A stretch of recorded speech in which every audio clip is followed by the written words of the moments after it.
नमस्कार दोस्तों, जय माता दी। दोस्तों, मैं हेमलता उपाध्याय आप सभी का अपने चैनल पर बहुत बहुत स्वागत करती हूँ। दोस्तों, आज मैं एक बात करने वाली हूँ शीतला सप्तमी यानी बासोड़ी के त्यौहार के बारे में। आप सभी को बासोड़ी के त्यौहार की बहुत बहुत शुभकामनाएं। आज की इस वीडियो में हम आपको बताएंगे दोस्तों कि बासोड़ा का यह त्यौहार क्यों मनाया जाता है। और जैसा कि आप जानते हैं दोस्तों, होली निकल चुकी है, जा चुकी है, होली मनाई जा चुकी है और होली के बाद सबसे महत्वपूर्ण तिथि होती है बासोड़ा। यहाँ शीतला माता की पूजा विशेष रूप से की जाती है। तो चलिए दोस्तों, जानते हैं कि बासोड़े का त्यौहार किस दिन मनाया जाता है, किस तिथि को करना चाहिए और जो लोग वार के अनुसार करते हैं उनको कब करना चाहिए। क्योंकि बासोड़ा जो होता है दोस्तों, वह किसी के भी यहाँ निर्धारित नहीं रहता है, यानी कि यह निर्धारित तिथि पर नहीं रहता है। कुछ लोग अष्टमी को करते हैं, कुछ लोग शीतला सप्तमी को करते हैं, तो कुछ लोग वार के अनुसार करते हैं। तो आपको आज की इस वीडियो में संपूर्ण जानकारी मैं देने वाली हूँ कि वार के अनुसार कैसे करना है, किस वार को करना है, क्या नहीं क्रॉस करना चाहिए दोस्तों, किससे पहले कर लेना चाहिए, कौन सा वार नहीं निकलना चाहिए।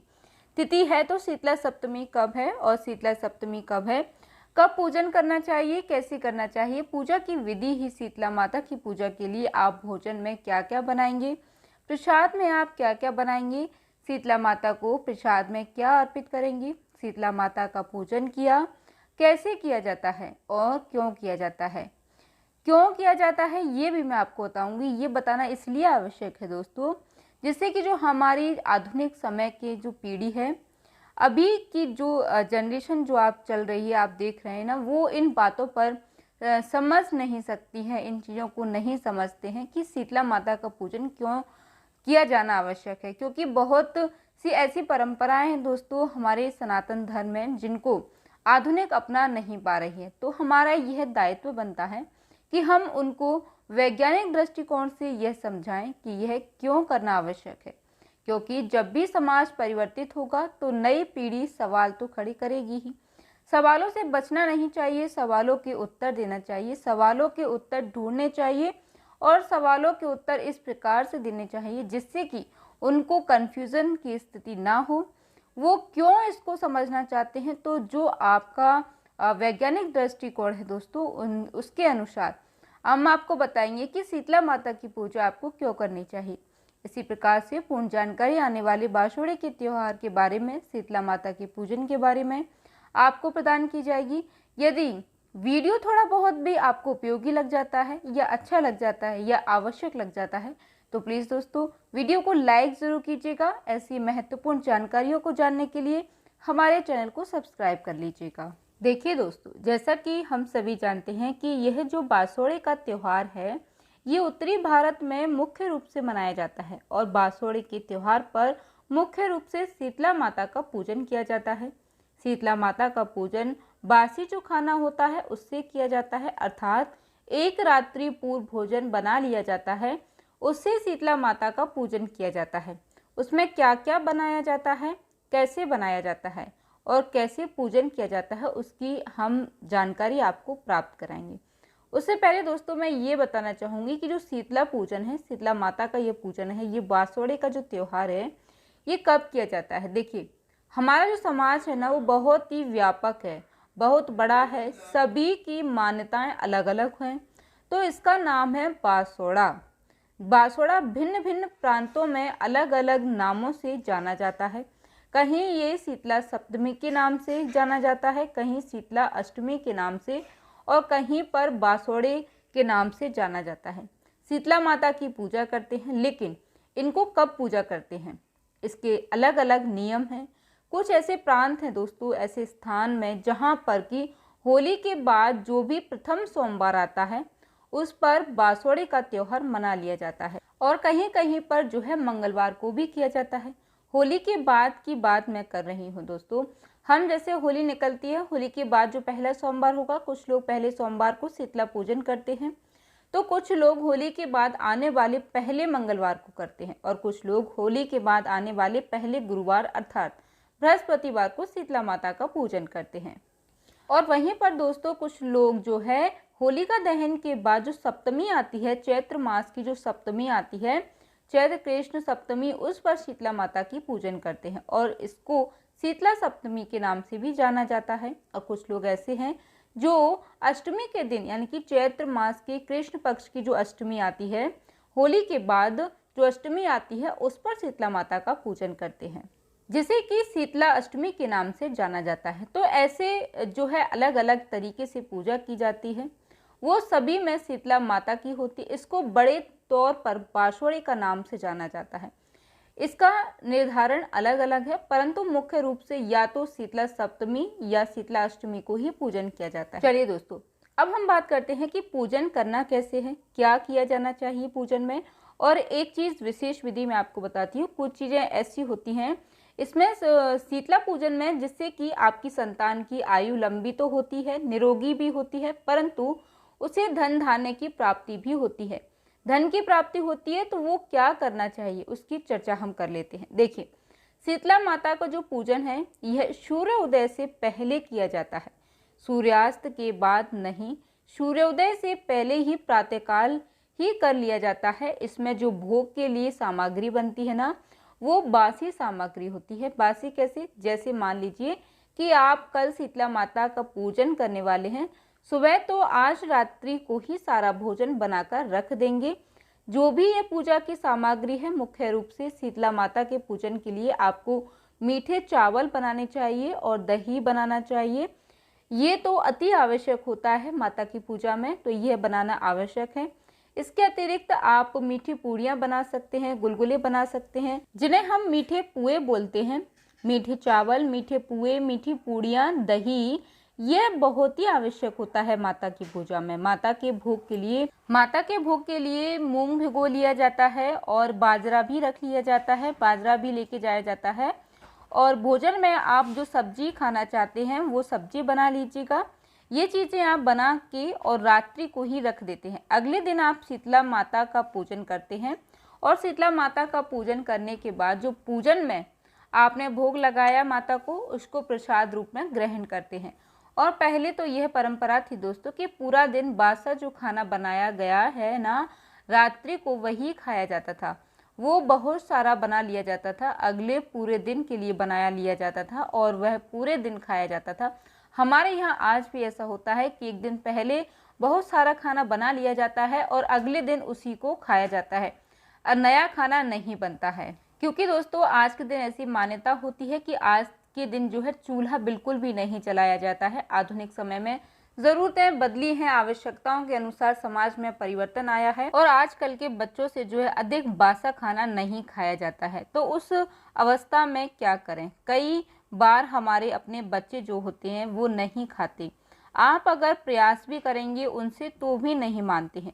तो उस अवस्था में क्या करें, बच्चों को आदत बनाइए कि वो प्रसाद रूप में प्रसाद अवश्य ग्रहण करें। कोई बात नहीं, पूरा दिन अगर वो नहीं खा पाते हैं तो देखिए दोस्तों, इसमें इतना परेशान होने की आवश्यकता नहीं है। परंतु जो शीतला माता का को आप जो भोग लगाए हैं ना, प्रसाद चढ़ाया है, उसमें से थोड़ा थोड़ा प्रसाद पहले ग्रहण करें, उसके बाद ही बाकी कुछ खाएं। यदि बच्चे नहीं मानते हैं तो ऐसे में क्या करेंगे, तो देखिए एक समय का जो भोजन रहेगा यानी कि सुबह का जो भोजन रहेगा वह आप बासा ही खाइएगा और शाम के समय अगर आप बनाना चाहें तो बना लीजिएगा। वैसे तो देखिए हमारे यहाँ तो यह परंपरा है कि आज के दिन बिल्कुल भी चूल्हा नहीं जलाया जाता है। आजकल इंडक्शन की सुविधा हो गई है, तो उस पर आप कुछ बना करके पका करके बच्चों को खिला सकते हैं। चलिए दोस्तों, अब हम बात कर लेते हैं कि पूजन सामग्री में आपको किन किन चीज़ों की आवश्यकता होगी, कि जब आप पूजा के लिए जाएंगे अगले दिन तो कैसे जाना है, क्या सामग्री आपको लेके जाना है, किन किन चीज़ों की आपको आवश्यकता होगी। देखिए, शीतला माता के पूजन के लिए जब आप जाते हैं तो प्रातःकाल सूर्य उदय से पहले ही पूजन होता है, तो आपको जल्दी उठना होता है। जल्दी उठने के साथ ही कुछ प्रांतों में जो माताएं बहनें हैं वो बिना नहाए जाती हैं पूजा के लिए, कुछ प्रांतों में नहा धोकर भी जाया जाता है। ये आप अपनी परंपराओं के अनुसार, अपनी मान्यताओं के अनुसार देख लीजिएगा। शास्त्रों में जो पूजा है वो नहा धोकर ही की जाती है और हमारे यहाँ भी यही परंपरा है दोस्तों कि नहा धोकर ही जाया जाता है। तो अगर आपके यहाँ है बिना नहाए जाने का तो आवश्यक नहीं है, अन्यथा आप स्नान आदि करके ही शीतला माता के पूजन के लिए जाएं। कुछ लोग कहते हैं नहीं, ये तो बहुत ही दोष हो जाएगा, क्योंकि जब भोजन बासा है तो हमें जाना भी बासे मुँह चाहिए, बासा ही जाना चाहिए। भगवान की पूजा है, देखिए माता की पूजा है, कुछ तो शुद्धि का ध्यान हमें रखना ही पड़ेगा। इसलिए दोस्तों आप जो है नहा धोकर के ही माता के पूजन के लिए जाइएगा। उसके बाद भोजन के लिए सारी सामग्री एकत्रित कर लीजिएगा। एक थाली में जो माता को भोग लगाना है ना, वो भोग एकत्रित कर लीजिएगा। भोग में क्या आपको लेना है, आप मीठे चावल, दही, यह दोनों बहुत ही ज़्यादा आवश्यक है। अगर पुए बना रखे हैं तो वह भी रख लीजिएगा। मालपुए बनाए हैं या गुलगुले, जो भी आपके यहाँ बनता है वह सारी सामग्री आप रख लीजिएगा। लेकिन मीठे चावल, दही और मीठी पूड़ियाँ ये बहुत ही आवश्यक है। इन चीज़ों को बनाना बिल्कुल भी मत भूलिएगा। इन सभी सामग्रियों के अतिरिक्त आपको रखना होगा पूजा की थाली में भड़कुले की जो माला होती है, कुछ प्रांतों में उसे गुले की माला कहा जाता है, जो गोबर की बनाई जाती हैं, वह भी बहुत आवश्यक होती हैं, उनको आप रख लीजिएगा। देखिए दोस्तों, वैसे तो यह परंपरा होती है कि जब होलिका दहन की पूजा के लिए जाते हैं उस समय हम जो गुलई बनाते हैं गोबर की, तो उसी में से जो है 5 गुलई पहले ही निकाल लिया जाता है शीतला माता की पूजा के लिए। उन्हीं में से जो है एक माला जो होती है वह शीतला माता की होती है, शीतला माता के नाम से पहले ही निकाल ली जाती है, जिसे कि शीतला पूजन में प्रयोग किया जाता है। तो आपने अगर निकाल के रखी है तो वो आपको माला लेकर जाना है, साथ में 1 लोटा जल आपको लेकर जाना है। कई जगहों पर दोस्तों ऐसी परंपरा है कि जल के लोटे में जो है दूध डाल लिया जाता है, कच्चा दूध डाल करके ले जाया जाता है। देखिए दोस्तों, अब मैं आपको एक चीज़ बताती हूँ, एक जानकारी आपको देना चाहती हूँ। यदि आपके यहाँ कुंभ स्नान करके आप लोग आए हैं या त्रिवेणी से जल लेकर आए हैं, तो आपके लिए एक विधि है, उस विधि को आप अपना लीजिएगा, जिससे कि आपको शीतला माता का पूजन करना चाहिए। यह विधि निश्चित रूप से आपके लिए अति फलदायी होगी, क्योंकि त्रिवेणी का जो जल है एक चमत्कारी जल है, और शीतला माता को उसका अर्पण कैसे करना है, कैसे वह जल आपके परिवार की किस्मत जगा सकता है, कैसे वह जल आपके परिवार, आपके संतान को बीमारियों से बचा सकता है, रोगों से बचा सकता है, और किस प्रकार से शीतला माता को कुछ ही पलों में आप प्रसन्न कर सकते हैं। चलिए दोस्तों, इससे पहले हम जान लेते हैं पूजा विधि के बारे में।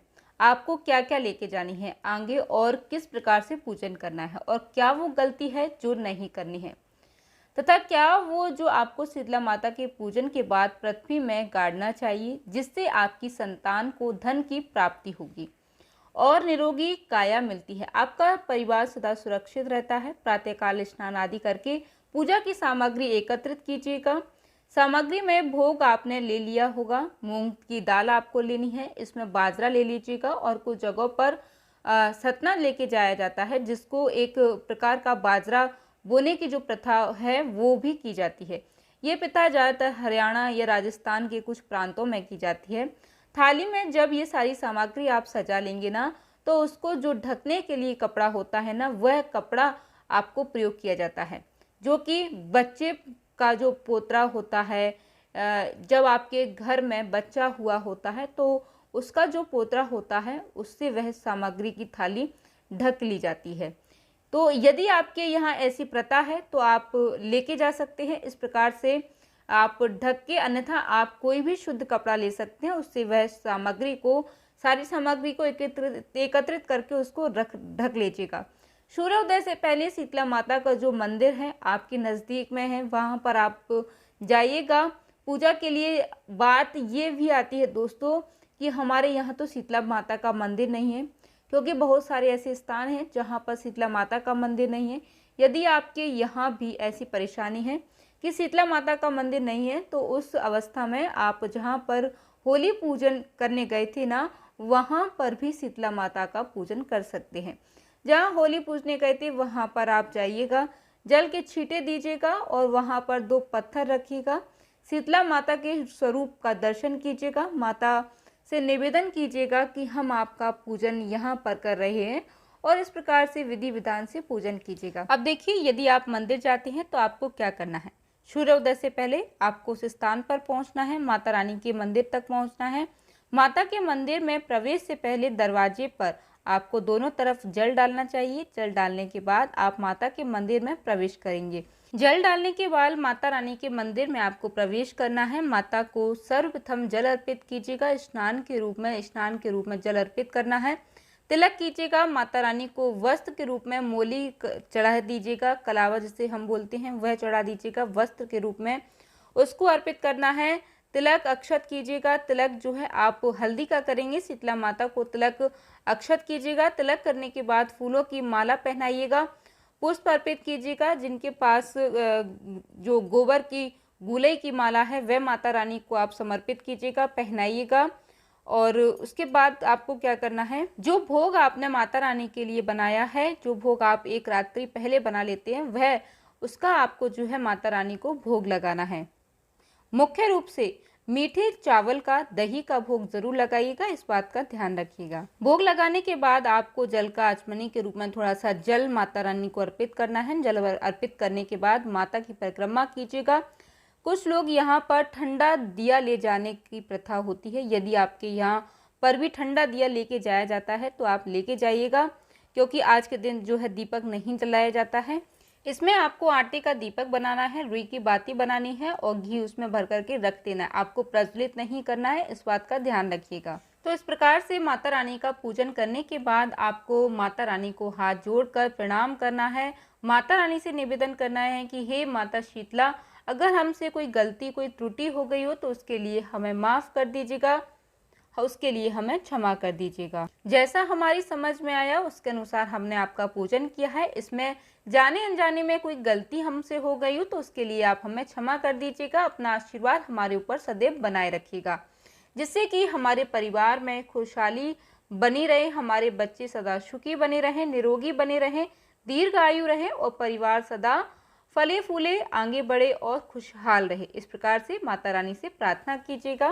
पूजा करने के बाद शीतला माता की कथा जरूर सुनी जाती है, तो आपको हमारे चैनल पर यह कथा भी सुनाई जाएगी। आप उस कथा को जरूर श्रवण कीजिएगा। आप चाहे तो मंदिर में ही श्रवण कर लीजिएगा या फिर आप घर आकर भी श्रवण कर सकते हैं। अब देखिए दोस्तों, पूजा करने के बाद हमेशा मंदिर के बाहर विश्राम जरूर करना चाहिए।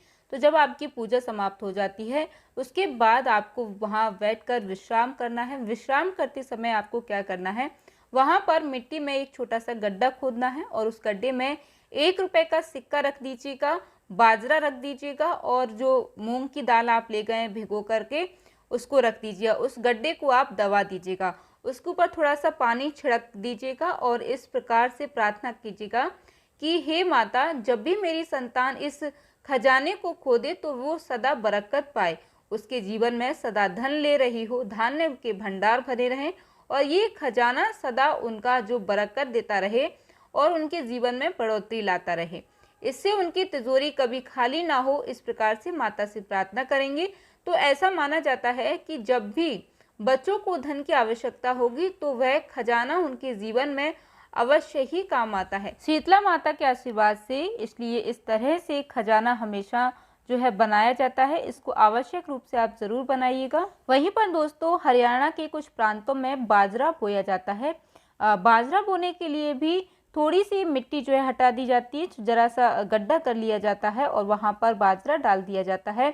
अंकुरित करने के लिए ऊपर से मिट्टी डाल दी जाती है, पानी के छींटे दिए जाते हैं और प्रार्थना की जाती है कि हे शीतला माता, यह बाजरा हमारे जीवन में धन के रूप में उत्पन्न हो और यह मेरे परिवार तथा मेरी संतान को धन के रूप में प्राप्त हो तथा उनके जीवन में सदा बरकत बनी रहे। ऐसी मान्यता है दोस्तों कि इससे आपकी संतान को कभी भी धन की कमी नहीं आती है। ये करने के बाद आप अपने घर को प्रस्थान करेंगे और पहुंचेंगे। घर के बाद आपको घर में प्रवेश से पहले दहलीज पर जो जल है उसको डालना है, चढ़ाना है। थोड़ा थोड़ा जल दोनों साइड आपको अर्पित करना है आप, और उसके बाद बाकी जो जल है वह पूरे घर में छिड़क देना है। आपको पूरे घर में माता रानी के पूजन के लिए जो जल आप लेके गए थे उसको आपको पूरे घर में छिड़कना है। इससे होगा क्या दोस्तों, हमारे घर में जो भी नेगेटिव एनर्जी होती है, जो नकारात्मक ऊर्जा होती है, वह हमारे घर से बाहर चली जाती है। जो भी बीमारियां होती हैं वह हमारे घर से बाहर चली जाती हैं और सकारात्मक ऊर्जा का संचार होता है। सकारात्मक ऊर्जा हमारे घर में प्रवेश करती है और हमारे व्यक्तियों की, हमारे घर के सभी व्यक्तियों को हर कार्य में सफलता भी प्राप्त होती है। उम्मीद करती हूँ दोस्तों की शीतला सप्तमी से जुड़ी यह जानकारी आपको पसंद आई होगी। वीडियो अच्छा लगा हो तो प्लीज़ दोस्तों वीडियो को लाइक ज़रूर कीजिएगा। साथ ही हमारे साथ जुड़े रहने के लिए हमारे चैनल को सब्सक्राइब कर लीजिएगा। जय माता दी दोस्तों, धन्यवाद। और हाँ दोस्तों, कमेंट में जय शीतला माता ज़रूर लिखिएगा।